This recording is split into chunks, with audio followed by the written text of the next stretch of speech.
यस मङ्गोल national organisation जिल्ला सभा धादिङको ऐतिहासिक 6औं जिल्ला अधिवेशन यस घोषणा सभा कार्यक्रमका सभाध्यक्षज्यू,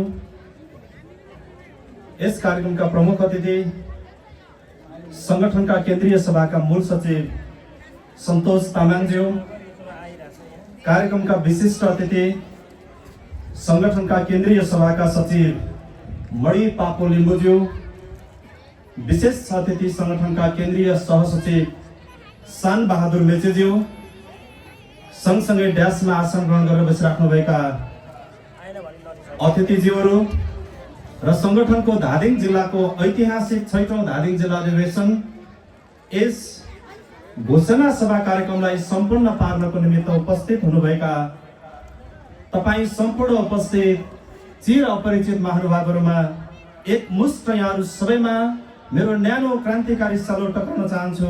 स्वीकार्नुहोस्। जय मङ्गोल। यस इन्सुमा अनलाइन टिभीलाई लाइक, शेयर, कमेन्ट गरी सब्स्क्राइब गरिदिनुहोला। पक्कै पनि शुभकामना मन्तव्यको क्रममा पूर्वोक्त साथीहरूले आफ्नो सम्बोधनको क्रममा देशको विषम परिस्थिति, मङ्गोल नेसनल अर्गनाइजेसनले यो मुलुकमा चाहिराखेको परिवर्तनको विषयहरूमा आफ्नो महत्त्वपूर्ण सम्बोधन राखेर गइसक्नु भएको छ। समयको पाबन्दी छ, यस कारणले गर्दाखेरि पनि म आफ्नो मन्तव्यलाई छोट्याएर तपाईहरुको बीचमा विशेष गरी संगठनको तर्फबाट ओकल्नै पर्ने केही विषयहरू तपाईहरुको माझमा सार्वजनिक गर्न चाहन्छु। विशेष गरी अघि हामी कार्यक्रमकै सिलसिलामा गीत गाउँदै गर्ने बेलामा हाम्रो कलाकार साथीहरूले गीत गाउँदै हुनुहुन्थ्यो र भन्दै हुनुहुन्थ्यो, बुलेटको बाटो अब सम्भवै छैन, ब्यालेटको बाटोलाई अब रोक्नै सक्दैन भन्ने कुरा गीतको शब्द मार्फत तपाईँ हाम्रो माझमा राख्दै हुनुहुन्थ्यो। त्यो राख्दै गर्ने क्रममा म यही स्टेजमा बसेर यो संगठनको ऐतिहासिक 6औं धादिङ जिल्ला अधिवेशनलाई सम्पन्न पार्नको निमित्त उपस्थित हुनुभएका तपाईँ सम्पूर्ण उपस्थित महानुभावहरूलाई अगाडिपट्टि हेर्दै मैले सम्झिराखेको थिएँ। त्यो विगतलाई अलिकति भए पनि आफ्नो मानस पटलमा ल्याउने कोसिस गरिराखेको थिएँ।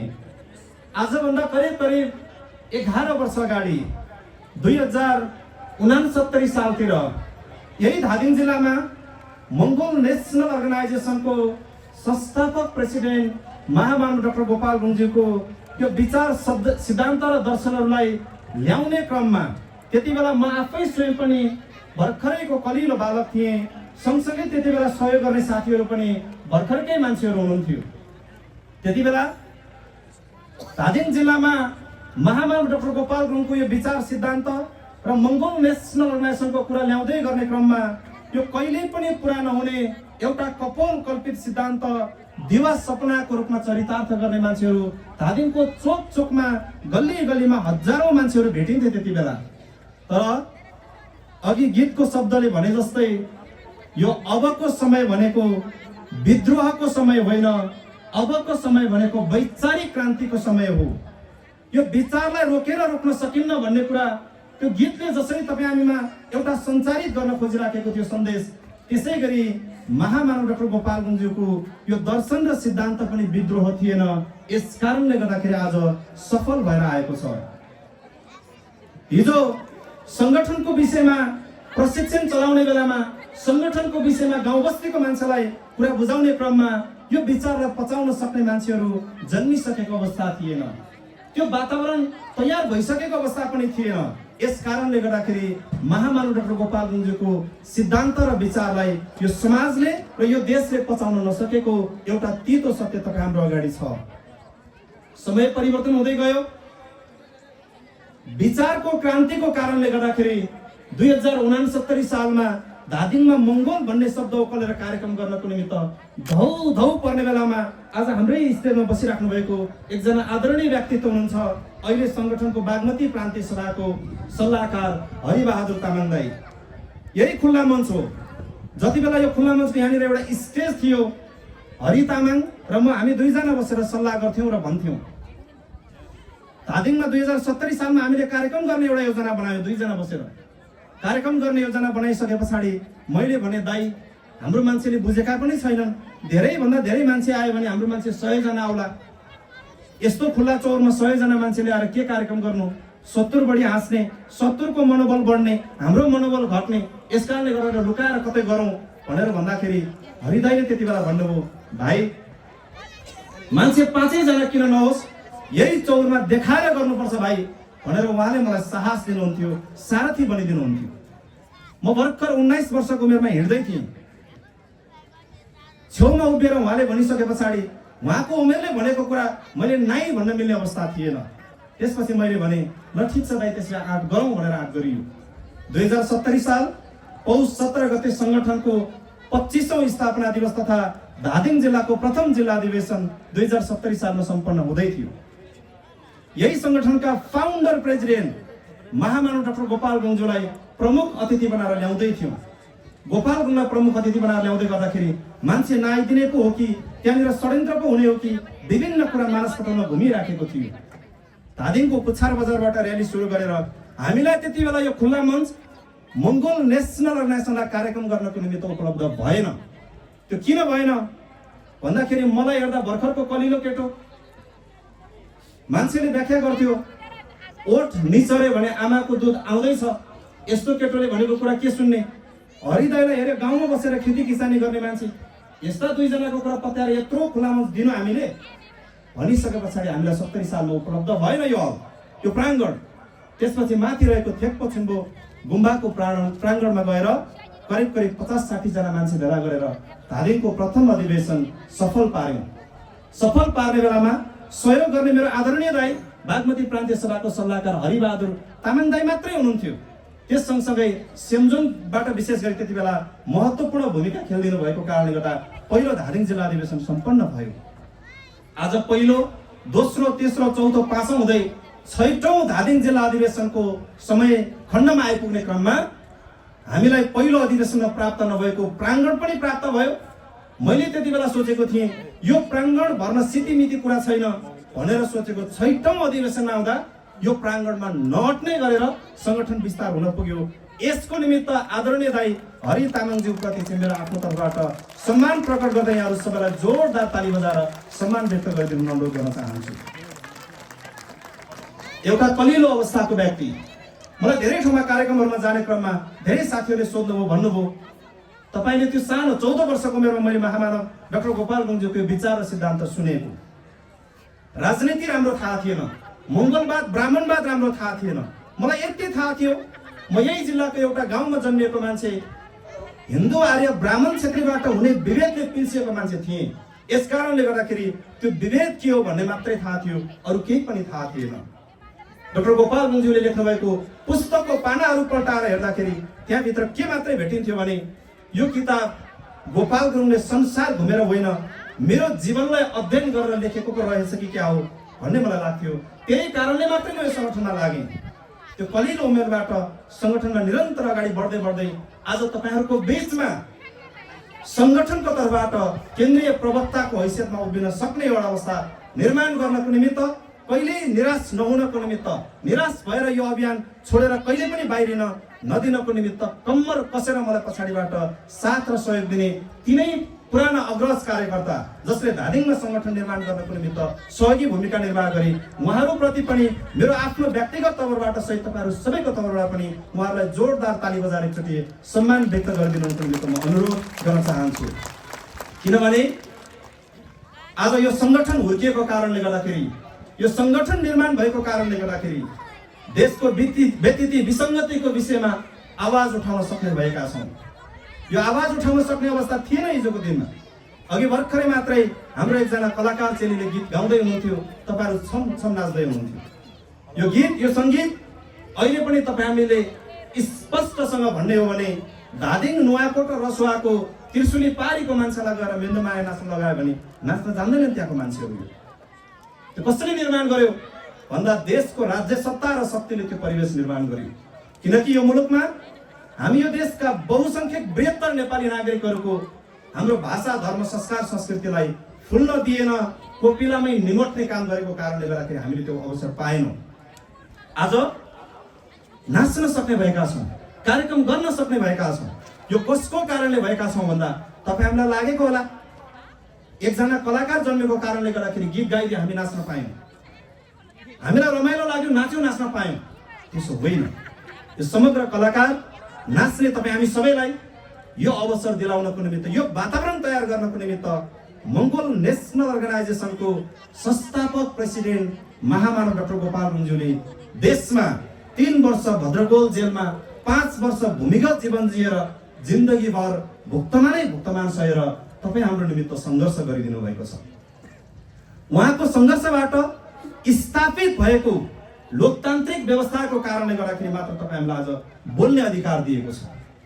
हिजो कालो पञ्चायतको बेलामा तपाईलाई दुख्दाखेरि मलाई दुख्यो पनि भन्न पाइँदैन थियो, तपाईलाई गाह्रो भयो भने मलाई गाह्रो भयो पनि भन्न पाइँदैन थियो, तपाईको समाज र समुदायको अधिकारको निमित्त आवाज पनि उठाउन पाइँदैन थियो। आज तपाईलाई मन नलागेको कुरा माइकबाट भन्न पाउनु भएन भने पनि मोबाइलको अगाडि बसेर सोशल मिडियाबाट आफ्नो कुरा, मन नपरेको कुराको विषयमा विरोध जनाउन पाउने एउटा अधिकार प्राप्त भएको छ। शासकहरूले तपाईँ हामी माथि गरेको दमन शोषण अन्याय अत्याचारको विषयमा आवाज उठाउन पाउने अधिकार प्राप्त भएको छ। यो कसको कारणले भएको छ भन्दा यो चाहिँ मङ्गोल नेसनल अर्गनाइजेसनको कारणले मात्रै प्राप्त भएको छ। यस कारणले गर्दा आज देशमा यो सङ्गठनलाई निमोट्नको निमित्त विभिन्न षड्यन्त्र भइराखेको छ। अघि प्रवक्ता साथीहरूले कुरा जोड्दै हुनुहुन्थ्यो, आज मङ्गोल नेसनल अर्गनाइजेसनलाई धमिल्याउनको निमित्त, यो सङ्गठनको नेतृत्व पङ्क्तिलाई बेइज्जत गर्नको निमित्त विभिन्न किसिमको तत्त्वहरू सक्रिय भएर लागिराखेको अवस्था छ। तर हामीलाई स्पष्टसँग के थाहा छ भन्दा म तपाईँहरू सम्पूर्ण उपस्थित आदरणीय आमा बुवा दाजुभाइ तथा दिदीबहिनीहरूप्रति अपिल गर्न चाहन्छु के तपाईँ हामी फेरि हिजोको जस्तै दुख्दाखेरि दुख्यो पनि भन्न नपाउने, तपाईँलाई पीडा हुँदाखेरि पीडा भयो पनि भन्न नपाउने के त्यस्तो व्यवस्था चाहन्छौँ हामी? चाहन्छौँ? चाहँदैनौँ भने यसको विकल्प अब के छ देशमा भन्दा यसको विकल्प हेर्नुहोस्, 2007 सालबाट 2079 सम्म खोजिसक्यौँ। खोज्यौँ कि खोजेनौँ? खोज्यौँ। अस्ति भर्खर 1 वर्ष अगाडि काठमाडौँमा के भयो घटना? दुईटा समुदायको नाममा एकजना सामान्य मान्छेले बोल्दाखेरि प्रहरीको लट्ठी खानु पर्यो कि परेन? अनि अब कहाँ भोट हालेर कहाँ सहयोग गर्यो भने खानु पर्दैन भन्नुहोस् त? हो, यो सबै परिवेशबाट मुक्त हुने एउटै मात्रै बाटो र विकल्प के हो? चुनाव चिन्ह कुखुराको भारे मात्रै हो। हेर्नुहोस्, मङ्गोल नेसनल अर्गनाइजेसनले मात्रै त्यो भागीदार लिन्छ। देशको वास्तविक राजनीतिक लडाइँ अब चाहिँ सुरु भएको छ। कसरी भन्दा हिजो अस्ति मात्रै एउटा समाचार सुन्नुभयो, मङ्गोल नेसनल अर्गनाइजेसनको विषयमा विभिन्न किसिमको दिग्भ्रमित समाचार तपाईँ हाम्रो बिचमा हाल्यो कि हालेन? हाल्यो। एमएनओ सकियो, बर्बाद भयो, खत्तम भयो। हाम्रो सङ्गठनले केही महिना अगाडि 6औं राष्ट्रिय महाधिवेशन सम्पन्न गरेर आयो। त्यो राष्ट्रिय महाधिवेशन सम्पन्न गर्नुभन्दा पहिला मङ्गोल नेसनल अर्गनाइजेसन पूर्ण रूपमा खाली भयो। अब यसको पक्षमा कोही छैन भन्ने खालको सन्देश दिनको निमित्त उद्धत थिए त्यो तत्त्वहरू। तर 6औं राष्ट्रिय महाधिवेशन हामीले के गर्यौँ? त्यसो होइन। मङ्गोल नेसनल अर्गनाइजेसन चाहने मान्छे देशभरि बृहत्तर रूपमा विकास भएको छ भन्ने सन्देश हामीले दिएर आयौँ। त्यस पछाडि फेरि षड्यन्त्र भयो। अब यसलाई ननिमोट्नेसम्म, किनकि मङ्गोल नेसनल अर्गनाइजेसनले कुन बाटो पछ्याएको छ भन्दा धैर्यताको बाटो मङ्गोल नेसनल अर्गनाइजेसनले कहिले पनि छाड्दैन। हेर्नुहोस्, किनकि हामीलाई के थाहा छ भन्दा हामीले गुमाउनु पर्ने कुरा सबै गुमाइसक्यौँ। राजनीतिक अधिकार हाम्रो हातमा छ? छैन। यो देशको प्रधानमन्त्री तपाईँ हुने कि म हुने भन्ने अधिकार रहेछ हाम्रो हातमा? यो देशको सरकार तपाईँको हुने कि मेरो हुने भन्ने अधिकार रहेछ हाम्रो हातमा? अस्ति भर्खरसम्म 20 गतेसम्म कसको सरकार थियो? नेपाली कङ्ग्रेस सहितको गठबन्धनको सरकार थियो। तपाईँले सोच्नु भएको थियो भोलि उठ्ने बेलामा एमाले गठबन्धनमा जान्छ, कङ्ग्रेस निस्किन्छ भन्ने सोच्नु भएको थियो? थिएन। 21 गते बिहान उठेको कङ्ग्रेस विपक्ष, एमाले सत्ता पक्ष भइसकेको थियो। यस कारणले गर्दा हामी झुक्किन हुँदैन। हेर्नुहोस्, नेपालमा भएका सबै राजनीतिक दलहरू यिनीहरू कोही पनि पक्ष र विपक्ष होइनन्। नेपालमा भएका सबै राजनीतिक दलहरू सत्ता पक्ष र मङ्गोल नेसनल अर्गनाइजेसन मात्रै विपक्ष राजनीतिक दल हो। यति बेला उनीहरूले हाम्रो अधिकार बोलिदिँदैन। हेर्नुहोस्, लोकतान्त्रिक व्यवस्थामा, पार्लियामेन्टरी सिस्टममा, विशेष गरी संसदीय व्यवस्थामा सत्ता पक्षले सत्ता सञ्चालन गर्ने हो, विपक्षले के गर्ने? सत्ता पक्षले जनतालाई ढाँटेको कुराको विषयमा जानकारी गर्ने हो नि त, खासमा होइन। 20 गतेसम्म विपक्ष हुँ भनेर बसेका 21 गते के भने? हामी सत्ता पक्ष भनेर सत्ता पक्षको कुर्सीमा बस्न पुगे। 20 गतेसम्म सरकारको बचाउ गरिराखेका मान्छेहरू 21 गते एकाएक के भन्न थाले? यो सरकार काम छैन भन्न थाले। अनि विश्वास गरेर हुन्छ यस्ताका? हुँदैन। हेर्नुहोस्, यो कहिलेसम्म यो व्यतीत रहन्छ भन्दा नेपालको राजनैतिक भविष्यमा मङ्गोल नेसनल अर्गनाइजेसनको उदय नभएसम्म यो परिवेशको अन्त्य हुँदै हुँदैन। हेर्नुहोस्, यसको निमित्त अब फेरि हामीलाई सबै कुरा थाहा भइसकेको छ। यो देशमा कहाँ समस्या छ, समाधान के हो, कहाँनिर के गर्नुपर्ने, कहाँ कसो सबै थाहा भइसकेको छ। तर हामीलाई आवश्यकता यति बेला के छ भन्दा अनुमोदनको खाँचो छ। यति बेला तपाईँ एउटा हस्पिटलमा बिरामी लिएर जानुहोस् त, डाक्टरले हस्पिटलमा गएर बिरामी लिएर जाने बेला उसले सबै नापजाँच गरिसक्छ। रोग के हो, समस्याको समाधान के हो, सबै पत्ता लगाउँछ। डाक्टरले अन्तिममा के सोध्छ भन्दा त्यो बिरामीको अभिभावकमा हस्ताक्षर गर्न लगाउँछ। मेरो बिरामीमाथि तपाईँको औषधि उपचार सुरु गर्नुहोस् भनेर हस्ताक्षर गराएपछि मात्रै डाक्टरले के गर्छ? उपचार गर्न सुरु गर्छ। त्यति अधिकार नपाएसम्म गर्दैन हो। त्यसै गरी नेपालमा हामीले समस्या सबै पत्ता लगाइसक्यौँ, समाधान पनि देखिसक्यौँ। अब हामी अनुमोदित हुन बाँकी छ। यो अनुमोदित कहाँबाट हुने भन्दा हामीले पैसा दिने, तपाईँले म अनुमोदन गरिदिन्छु भनेर हुने होइन। हेर्नुहोस्, हामीले अनुमोदन कहाँबाट गर्ने भन्दा निर्वाचनको बेलामा। यो ठुलो लडाइँको कुरा नै छैन। यहाँनिर कसैलाई आक्षेप पनि लगाउनु पर्दैन, कसैलाई आरोप पनि लाउनु पर्दैन। अहिले त देशमा के भइदियो भन्दाखेरि जनताले मङ्गोल नेसनल अर्गनाइजेसनलाई नदेखियोस् भन्नको निमित्त समाजमा सयौं थरीका राजनीतिक दलहरू जन्माइदिए। अनि हाम्रो नागरिकले के गर्न थाले भन्दा 7 सालको क्रान्ति छेड्ने कांग्रेसको विरुद्धमा 46 को एमाले रोज्न थाले। 46 को एमाले को विरुद्धमा 52 सालबाट आएको माओवादी रोज्न थाले। अनि अहिले एमाले माओवादी कांग्रेसको विकल्पमा फेरि को रोज्न थाले भन्दा अनुहार नयाँ, भाषणमा खोक्रो राष्ट्रवादको भाषण दिने त्यही पार्टीको कार्यकर्ता भएर आएको विभिन्न राजनीतिक दललाई हाम्रो मान्छेले चाहिँ विकल्पको रूपमा रोज्ने र छान्ने एउटा परिदृश्य देखाइदियो। हाम्रो मान्छेले समाजमा यो मैदानमा फुटबल गेम भइराखेको छ, म्याच भइराखेको छ। यो फुटबल मैदानमा मङ्गोल नेसनल अर्गनाइजेसन नामक राजनीतिक दलको टिम पनि यो मैदानमा छ भन्ने कुरा हाम्रो मान्छेले देख्दै नदेखाएको कारणले गर्दाखेरि हाम्रो मान्छे झुक्किन बाध्य भइराखेको अवस्था हो। यस कारणले गर्दाखेरि अब हामी सबैको काममा एउटा जिम्मेवारी के छ भन्दा हामीले बुझ्नुपर्छ। वर्तमान भारतको कहानी त्यस्तै हो। वर्तमान भारतको त्यहाँको 85% मूल निवासी जनताहरूलाई जिउँदै मारेर बचाइराखेको अवस्था थियो। ती 85% भारतका मूलवासी नागरिकहरूलाई उजागर गर्नको निमित्त खाएको पनि नचल्ने, पानी पनि नचल्ने बनाएर राखेको। त्यो पानी पनि नचल्ने, खाना पनि नचल्ने दलित बनाएर राखेको त्यहाँको 85% भारतका मूल निवासी जनताहरूलाई मुक्ति दिलाउनको निमित्त महामानव सिद्धार्थ बुद्धले एउटा ऐतिहासिक कदमीको थालनी गर्नुभएको थियो।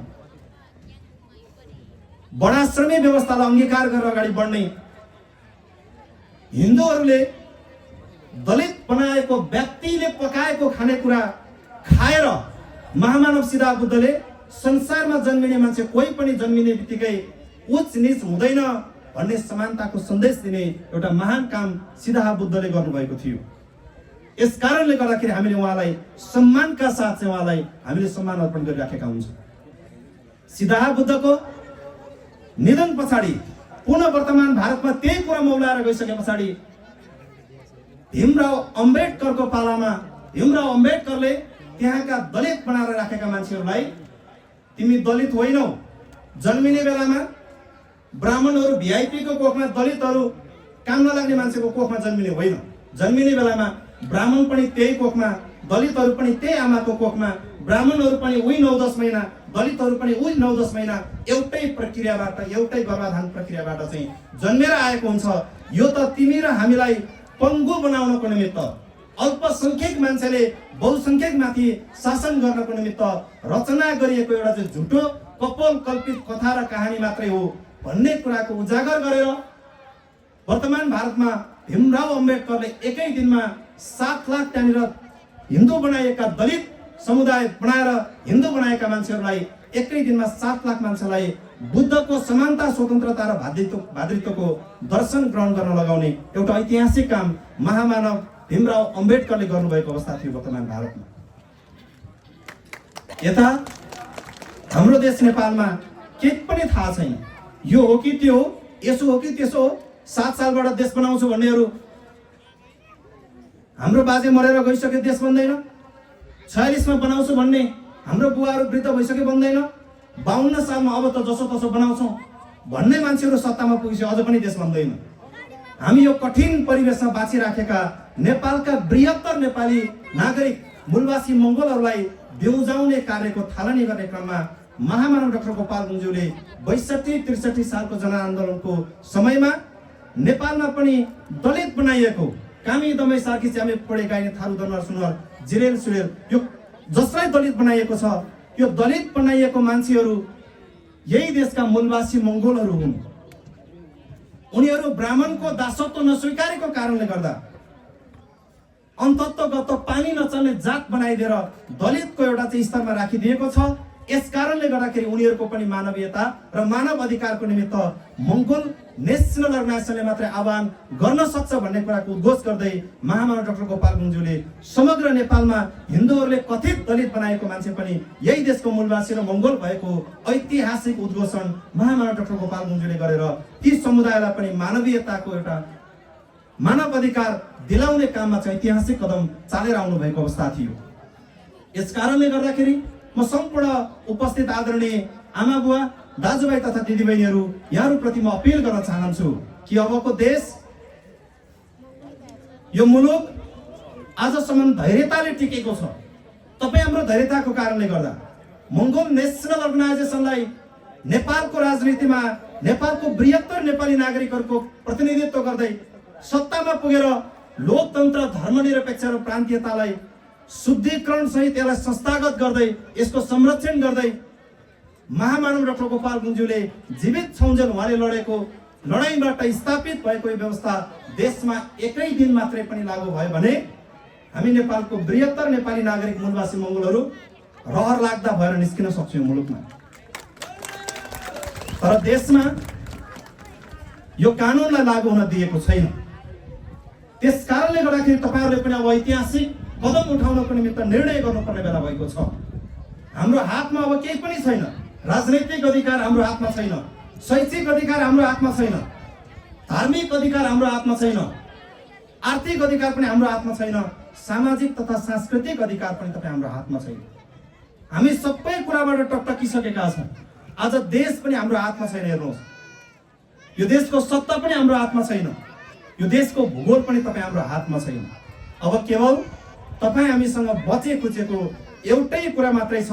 त्यो कुरा के छ भन्दा तपाईं हामीले बडो दुःख संघर्ष गरेर जोगाएर राखेको एउटा प्राण मात्रै बाँकी छ तपाईं हामीसँग। यस कारणले गर्दाखेरि महामानव डाक्टर गोपाल गुरुङज्यूले सधैँभरि भन्नुहुन्थ्यो, तिमीले गुमाउनु पर्ने कुरा सबै गुमाइसक्यौ। मङ्गोलको राजनीतिमा लागेर तपाईले अब केही पनि गुमाउनुहुन्न, किनकि देश त पहिल्यै गुमाइसक्यौ। भूगोल गुमाइयो, राजनीतिक अधिकार गुमाइयो, शैक्षिक अधिकार गुमाइयो, आर्थिक अधिकार गुमाइयो, सबै कुरा गुमाइसकेका छौं। अब हामीसँग बचेको एउटा प्राण मात्रै हो। यो प्राणलाई तपाईले सुनको बाकसमा थुनेर राख्नुभयो भने पनि निश्चित समय पुगेपछि एक न एक दिन के हुन्छ, तपाईको र मेरो प्राण ढलेर जान्छ नै जान्छ। हेर्नुहोस्, यस कारणले गर्दाखेरि महामानव डाक्टर गोपाल गुरुङज्यूले भन्नुभएको छ, गुमाउनु पर्ने कुरा सबै गुमाएर अब हामीसँग बचेको एउटा प्राणलाई धितो राखेर एउटा ऐतिहासिक लडाईँ लड्नु पर्ने बेला आएको छ। हामीले गुमायौं भने यो दुःख, यो व्यथा, यो पीडा सहेर बचेको यही एउटा प्राण मात्रै गुमाउँछौँ, अरू केही पनि गुमाउँदैनौँ। हेर्नुहोस्, पायौँ भने हामीले के पाउँछौँ भन्दा यो देशको समग्र शासन सत्ताको बागडोर हाम्रो हातमा हुन्छ। यस कारणले गर्दाखेरि अब ऐतिहासिक कदम चाल्ने बेला आएको छ। देशको वास्तविक राजनैतिक लडाइँ अब सुरु भयो, किनकि मङ्गोल नेसनलाइजेसनलाई गिज्याउने र जिस्काउने काम गर्न थालिसकेका छन्। हिजोसम्म मङ्गोल नेसनलाइजेसन कसैको निमित्त पनि टाउको दुखाइको विषय थिएन। हेर्नुहोस्, आज किन टाउको दुखाइको विषय बन्यो भन्दाखेरि एमाले माओवादी कङ्ग्रेस यसो गर्यो भन्दैन। हेर्नुहोस्, यसले के भन्छ भन्दाखेरि शासन सत्तामा बस्ने शासकहरूले एमाले माओवादी काङ्ग्रेस विभिन्न पार्टी भनेर ओल्लो भित्ताबाट पल्लो भित्ता, पल्लो भित्ताबाट पल्लो भित्ता पुर्याउने काम मात्रै गर्यो, यस कारणले बिउजिनु पर्यो मात्रै भन्छ एमएलएले। यही भित्र चेतनाको ढोकाहरू छ। यस कारणले गर्दाखेरि एमएलएलाई आज देशका शासन सत्तामा बसेका ती शासक वर्ग र ती तत्त्वहरूले एमएनओ उनीहरूको निमित्त घाँटीमा झुन्डिएको माउरीको गोला जस्तै भइसकेको अवस्था छ। यस कारणले गर्दाखेरि मैले तपाईँ सम्पूर्ण महानुभावहरूलाई मैले अघि भनिसकेँ, तपाईँ यसरी स्वतन्त्र रूपमा बोल्न पाउने अधिकार, लेख्न पाउने अधिकार, हिँडुल गर्न पाउने अधिकार यदि बचाउनु छ भने तपाईँले कसलाई बचाउनु पर्छ भन्दा तपाईँले कसलाई बचाउनु पर्छ? कसलाई बचाउनु पर्छ? एमालेलाई बचाएर पाइन्छ? कङ्ग्रेसलाई बचाएर पाइन्छ? कङ्ग्रेसले के भन्यो अस्ति? धर्मनिरपेक्ष होइन, फेरि सबैलाई कुरूप पार्ने हिन्दू राष्ट्र बनाउँछ भने के भनेन? अनि हामी फेरि पनि कता लाग्ने भन्दा बाउको पाला बाजेको पालाबाट रुख फेरि त्यतै लाग्ने? कता लाग्ने? अब हामी मङ्गोल नेसनल अर्गनाइजेसनलाई बचाउनको निमित्त अब त्यो अभियानमा लाग्ने। यसको निमित्त हामीले के पनि गर्नु पर्दैन। हेर्नुहोस्, फेरि 10 वर्ष कथित जनयुद्धमा जस्तो बन्दुक बोकेर हिँड्नु पर्दैन, विभिन्न विद्रोह पनि गर्नु पर्दैन। मात्रै के गर्नुपर्छ भन्दा निर्वाचनको बेलामा के गर्नुपर्छ भन्दा भोट हाल्ने बेलामा कसैको पनि कुरा नसुनिकन मैले हाल्दै गरेको मतले कसलाई अधिकार सम्पन्न बनाउँदैछु भन्ने कुरा बुझ्नुपर्छ। मैले अस्ति भर्खरै एउटा कुरा बताएको थिएँ विभिन्न माध्यमहरू मार्फत। देशमा अस्ति भर्खरै एउटा कम्पिटिसन चलेको थियो, भोइस अफ नेपालको कम्पिटिसन। थाहा छ तपाईँहरूलाई? थाहा छ? गीत गाएर प्रतिस्पर्धा गर्ने थाहा छ तपाईँहरूलाई? एकचोटि हात उठाउनुहोस् त। हो, भोइस अफ नेपालको कम्पिटिसन अस्ति भयो। त्यो भोइस अफ नेपालमा तपाईँलाई मन परेको मान्छेलाई जिताउनु पर्यो भने तपाईँले के गर्नुपर्छ? तपाईँले के गर्नुपर्छ? भोट हाल्नुपर्छ। त्यहाँनिर एउटा भोट हाल्दा तपाईँको पैसा कति जान्छ? पैसा कति जान्छ? 10 रुपियाँ पैसा जान्छ एउटा भोट हाल्नु पर्यो भने। तपाईँले 10 रुपियाँको दरले हालेको भोटले गीत गाउने एउटा मान्छे जित्छ। त्यो गीत गाउने मान्छेले तपाईँलाई राजनीतिक अधिकार दिन्छ, आर्थिक अधिकार दिन्छ, धार्मिक अधिकार दिन्छ, शैक्षिक अधिकार दिन्छ, सामाजिक तथा सांस्कृतिक अधिकार दिन्छ। यो सबै अधिकार कसले दिन्छ? राजनीति गर्ने मान्छेले दिन्छ, अरूले दिँदैन। फेरि राजनीति गर्ने मान्छेले दिन्छ। अनि राजनीति गर्ने मान्छेलाई भोट हाल्ने बेलामा तपाईँको पैसा खर्च हुन्छ? हुँदैन। अनि किन भोट नहाले हामीले? हामीले भोट किन नहालेको आजसम्म? चुनावमा कुखुराको भालेमा भोट माग्न गयो भने त के भन्छ? कति दिन्छ पैसा भन्छ कि भन्दैन? तपाईलाई राजनैतिक रूपमा, आर्थिक रूपमा, धार्मिक रूपमा, शैक्षिक रूपमा, सामाजिक तथा सांस्कृतिक रूपमा अधिकार सम्पन्न बनाउने चुनावमा भोट हालिदिनुहोस् भन्दा हामी कति पैसा पाइन्छ, भोट के पाइन्छ भनेर सोध्छौँ। भोइस अफ नेपालमा 10 रुपियाँ खर्च गरेर जिताएको मान्छेले केही पनि दिँदैन, त्यसमा चाहिँ 10 रुपियाँ खर्च गर्छ। मूर्ख को रहेछौँ भन्दा आजसम्म को रहेछौँ? तपाईँ र हामी आजसम्म मूर्ख भएका रहेछौँ। मूर्ख पनि कस्तो खालको मूर्ख भन्दा हात्ती जस्तै मूर्ख। एउटा हात्ती परिकल्पना गर्नुहोस् त। चाह्यो भने हामी अहिले उपस्थित भएको हामी झन्डै 2-3 हजार मान्छे छौँ। एउटा हात्ती ल्याएर यहाँ बबन्डरमा चाह्यो भने हामी 2-3 हजार मान्छेलाई तलाउन सक्छ कि सक्दैन? सक्छ। तर त्यहीँनिर त्यो 2-3 हजार मान्छे तलाउन सक्ने हात्तीलाई एउटा माउतेले उसकै सोडबाट मलाई चढाएर माथि पिठ्युमा पुरा भनेपछि स्वरले उठाएर पिठीमा पुर्याउँछ। अनि पिठीमा पुर्याएपछि माउतेले के गर्छ? घन हानेर देब्रे भनेपछि देब्रे जान्छ, दाहिने भनेपछि दाहिने जान्छ। हो, त्यो हात्ती जस्तै मूर्ख रहेछौँ। शक्ति सबै हामीमा छ, तर अरूको अरण खटन मान्ने मान्छे भएर बसिराखेका रहेछन्। हात्ती जन्मिने बेलामा जहिले पनि तपाईँले याद गर्ने गर्नुहोस्, हात्ती जन्मिने बित्तिकै त्यो हात्तीको बच्चाको खुट्टामा मोटो साङ्लाले बाँधिदिन्छ मान्छेले। त्यो हात्ती जन्मिसके पछाडि उसलाई थाहा हुन्छ, म मेरो आमाको गर्भबाट जन्मिने बेलामा स्वतन्त्र भएर जन्मेको मान्छे, स्वतन्त्र भएर जन्मेको प्राणी, यो कसले ल्याएर चाहिँ मेरो खुट्टामा के बाँधिदियो भनेर त्यसबाट फुत्केर भाग्नको निमित्त त्यो हात्तीको बच्चाले त्यहाँनिर चाहिँ आफ्नो खुट्टा हल्लाउँछ, भाग्न खोज्छ। आज गर्छ सक्दैन, भोलि गर्छ सक्दैन, पर्सि गर्छ सक्दैन। यसरी गर्दा गर्दै 1 वर्ष बित्छ, सक्दैन उसो त्यो हात्तीले त्यो साङ्ला चुडाउन सक्दैन। 1 वर्ष पुगे पछाडि त्यो मान्छेले के गरिदिन्छ? त्यो हात्तीको खुट्टाको साङ्ला चुडालिदिन्छ। हो, त्यति बेला त्यो हात्तीको दिमागमा के परेको हुन्छ? मैले चाहेर पनि मेरो खुट्टाको यो साङ्ला चुडाएर भाग्न सक्दिनँ भन्ने उसको मानसिकतामा परिसकेको हुन्छ। अनि हात्तीको खुट्टाबाट त्यो साङ्ला चुडालिदिँदा पनि त्यसको मस्तिष्क चाहिँ कस्तो हुन्छ भने, म यो मान्छेलाई चाहिँ ढलाउन सक्दिनँ, लडाउन सक्दिनँ, यसले जे भन्छ त्यही मान्नुपर्छ भन्ने पारिसकेका हुन्छ। हो, यसै गरी तपाईँ हामी नेपालको बहुसङ्ख्यक मूलवासी मङ्गोललाई के पारिदिइसकेको छ भन्दा, देश कसले चलाउने भन्दा टुप्पी कसेर पढ्नेले चलाउने भन्ने बनाइदिएको छ। गुरुङ मगर तामाङ राई लिम्बू शेर्पा कोचे मेचे धिमालेर चलाउन सक्दैनन्, किनकि यिनीहरू पढ्ने बेलामा जाँड रक्सीमा रमेको होइन। हेर्नुहोस्, कानुनी रूपमा तपाईँ हामीलाई जाँड रक्सीमा भुलिन बाध्य बनाएको हो। यस कारणले गर्दाखेरि आजसम्म तपाईँ हाम्रो मानसिकतामा र मस्तिष्कमा चाहिँ के छ त भन्दा, हात्तीको खुट्टामा लगाइदिएको साङ्ला जस्तो एउटा साङ्लो छ। अब तपाईँ हामीले निर्णय गर्नुपर्छ। त्यो हात्तीले चाहेको खण्डमा 1 वर्ष पुगेको वयस्क हात्तीले खुट्टा उचालेर पछारेपछि के हुन्छ? त्यो साङ्ला चुडिन्छ।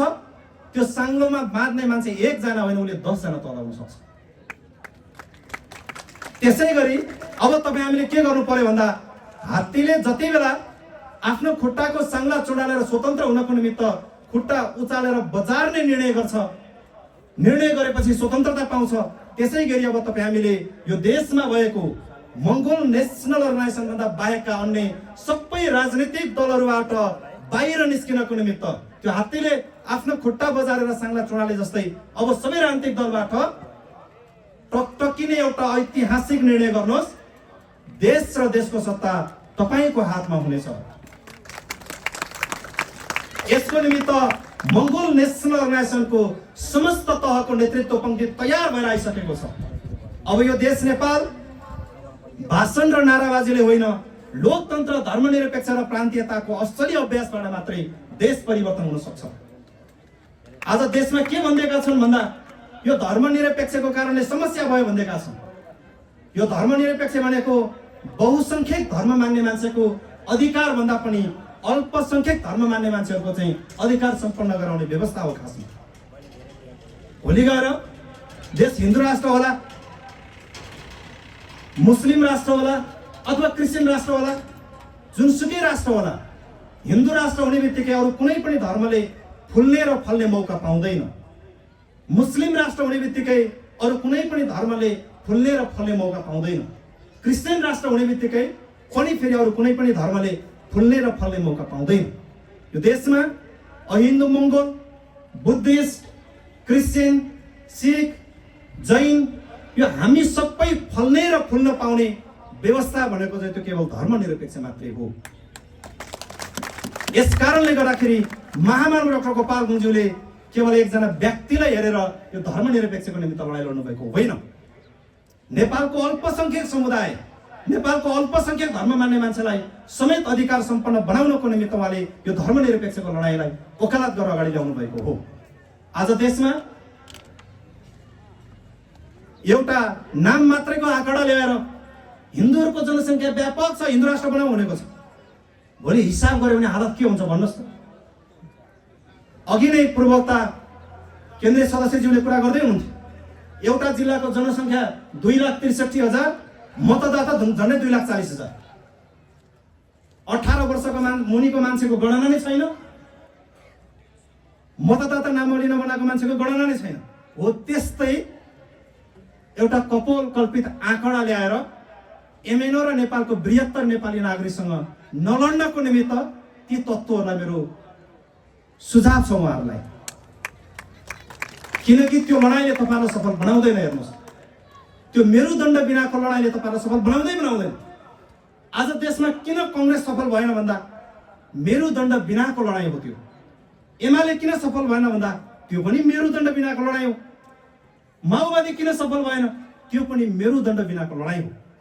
नेपाल विकास र परिवर्तनको मेरुदण्ड के हो भन्दा यो देशको हामी बृहत्तर 80% बहुसंख्यक मूलवासी मंगोल चाहिँ यो देशको मेरुदण्ड हो।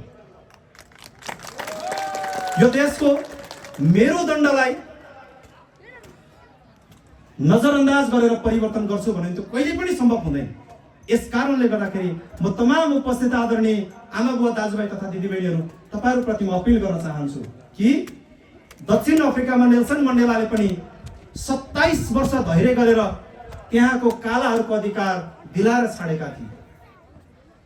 अमेरिकामा अब्राहम लिंकनले 13 चोटि चुनाव लडेर 13 चोटिसम्म हार्दाखेरि पनि नातिकन धैर्यता राखेको कारणले गर्दाखेरि 13 चोटिको चुनाव हारेर अर्को पटकमा चुनाव जितेर श्वेत र अश्वेत बीचको खाडललाई पुर्ने काम गरेका थिए। र नेपालमा पनि मंगोल नेशनल अर्गनाइजेसन स्थापना भएको आज 35 वर्ष पुगेको छ। यो धैर्यताको कारणले हामी आइपुगेका छौं। हामीलाई विचलित बनाउनको निमित्त विभिन्न तत्त्व सक्रिय हुन्छ। उत्तेजनामा ल्याउने, लडाई लडाउने, विभिन्न काम गर्ने, ती सबै तत्त्वहरुप्रति अपील गर्न चाहन्छु र उहाँहरूलाई सुझाव दिन चाहन्छु। मंगोल नेशनल अर्गनाइजेसन एउटा वैचारिक बाटो तय गरेर हिँडिसकेको संगठन हो। सँगसँगै हामीलाई के थाहा छ भन्दा तपाईले एउटा फुलबारीमा गएर हेर्नुस् त, फुल फुलिराखेको रुखमा एउटा कोपिला फुल हुन्छ, एउटा फुलिराखेको फक्रिएको फुल हुन्छ। त्यहीँनिर फक्रिएर पनि ओइलाइसकेको फुल 3 किसिमको फुल देख्नुहुन्छ। त्यो कोपिलाको प्रक्रिया के हुन्छ भन्दा फक्रिन्छ, फक्रिएपछि ओइलाउँछ। आफ्नै छेउमा फक्रिएर पनि ओइलाएर गइराखेको फुललाई पनि हेरेर एउटा कोपिलाले के गर्दैन भने म पनि भोलि फक्रिएर के नै गर्न सक्छु र अन्तिममा ओइलिएर नै जाने हो, त्यसकारणले किन फक्रिनु र भनेर कोपिलाले फक्रिने अभ्यास त्याग्दैन। हेर्नुहोस्, त्यो कोपिलाले फक्रिएर ओइलिएर जाने बाटो नै अपनाएर जान्छ। यस कारणले गर्दाखेरि तपाई हाम्रो अगाडि हामी हार्ने लडाई होइन, निश्चित रूपमा जित्ने लडाई भएको कारणले गर्दाखेरि हामी विचलित नभइकन मंगोल नेशनल अर्गनाइजेसनलाई आधार बनाउँदै देशमा रहेका सबै राजनैतिक दलहरू, त्यो कसैको पनि नाम लिन जरुरी छैन। राजनैतिक दलको नाम फरक होला, चुनाव चिन्ह फरक होला, झण्डा फरक होला, व्यापार एकै ठाउँमा हुन्छ, बिजनेस एकै ठाउँमा हुन्छ, लन्च डिनर एकै ठाउँमा हुन्छ। हेर्नुहोस्, नाता आफन्त गोता एकै ठाउँमा हुन्छ। तर मंगोल नेशनल अर्गनाइजेसनको अन्य राजनीतिक दलको नेताहरूसँग हाम्रो व्यापार पनि मिल्दैन, हाम्रो डिनर पनि, हामी खाना खाने बेला पनि सँगै हुँदैनौँ, खाजा खाने बेला पनि हुँदैनौँ, विवाहबारी पनि चल्दैन। भनेपछि के बुझ्नु पर्यो भन्दा नेपालमा चाहिँ दुईटा विपरीत राजनीतिक दल त्यो कोही छ भने एउटा देशमा भएका गार्लम गुरुङ सबै राजनीतिक दल एकातिर छ अनि मंगोल नेशनल अर्गनाइजेसन एकातिर छ भन्ने कुरा चाहिँ तपाईहरुले बुझ्नुपर्छ। त्यो नबुझेसम्म परिवर्तन हुँदैन। आखिर हामीले यसमा बुझिहालौं, नेपालको सबै राजनीतिक दलको विपक्षी राजनीतिक दल हामी हौं भनेर हामीले उद्घोष गर्दै गर्दा हामीले के बुझ्न जरुरी छ भन्दा सानचुने चुनौती खडा गर्दैनन्, भयंकर चुनौती दिन्छन् भने पनि हामीले स्वीकार्नु पर्दैन। प्रधानमन्त्री उसकै, राष्ट्रपति उसकै, शासन उसकै, प्रशासन उसकै, कस्तो लडाई लडेको होला एमएनओले कल्पना गर्नुस्। मंगोल नेशनल अर्गनाइजेसनको राजनीतिक लडाई भनेको अदृश्य राजनीतिक लडाई। तर यसले दिने अधिकार नेपालको समस्त नागरिक, यो देशमा रहेका 80% बहुसंख्यक मूलवासी मंगोलहरू पनि र 20% हिन्दू आर्य बाहुन क्षेत्रीहरूलाई पनि अधिकार सम्पन्न बनाउने राजनीतिक लडाई चाहिँ मंगोल नेशनल अर्गनाइजेसनको राजनीतिक लडाई हो। यसैले गर्दाखेरि तपाईहरु सबैजनाले यो कुरालाई ध्यान दिइदिनु हुनको निमित्त विशेष अनुरोध गर्दै यस मुलुकमा लोकतन्त्र, धर्मनिरपेक्ष र प्रान्तीयताको सबलीकरण गर्दै यही अधिकारले मात्रै तपाई हामीलाई यो देशमा संरक्षित गर्छ। त्यसको निमित्त तपाई हामीले पनि अब यो कुरालाई अपनत्व गर्न आवश्यक छ भन्ने कुरा यहाँको बिचमा राख्दै समयको पाबन्दीलाई ख्याल गर्दै अस्तिको बन्द सत्रबाट यस धादिङ जिल्ला सभा आजभन्दा करिब 10 वर्ष अगाडि भएको धादिङको प्रथम जिल्ला अधिवेशन 2070 सालमा मैले अघि तपाईहरुलाई स्मरण गराइसकेको छु। त्यो अधिवेशनमा म आफै स्वयं जिल्ला सभा धादिङको सचिव पदको भूमिका लिएर यो संगठन बढाउने अभियानमा लागेको थिएँ। आज जिल्ला सभा धादिङको 6औं अधिवेशन सम्पन्न गर्दै गर्दाखेरि वीर बहादुर तामाङजीको अध्यक्षतामा 34 सदस्य एउटा बलियो टिम जिल्ला सभा धादिङले प्राप्त गर्न सफल भएको छ। अब यो संगठन जिल्ला सभा धादिङ भित्र मात्रै नभएर समग्र देशभरि अस्ताउन नदिनको निमित्त तपाईहरु सबैजनाले मलजल गर्न जरुरी छ भन्ने कुरा यहाँको बीचमा राख्दै अस्तिको बन्द सत्रबाट निर्वाचित हुनुभएका सम्पूर्ण निर्वाचित पदाधिकारीहरूलाई अग्रिम कार्य सफलताको शुभकामना। तपाईहरुले चाल्ने हरेक कदमहरुमा म संगठनको केन्द्रीय प्रवक्ता रहेको भए तापनि तपाईहरुको प्रत्येक पाइलामा मेरो पनि सारथीको पाइला तपाईहरुले टेकेको पाइलामाथि हुनेछ भन्ने कुराको विश्वास यहाँहरुमा दिलाउँदै संगठनको अग्रज व्यक्तिहरु ड्यासमा हुनुहुन्छ, उहाँहरुको पनि सम्बोधन तपाईहरुले सुन्नुपर्ने हुने भएको कारणले गर्दाखेरि समयको पाबन्दीलाई ख्याल गर्दै तपाईहरुको बीचबाट महिलेको निमित्त बिदा लिन चाहन्छु। हस्त जय मङ्गोल।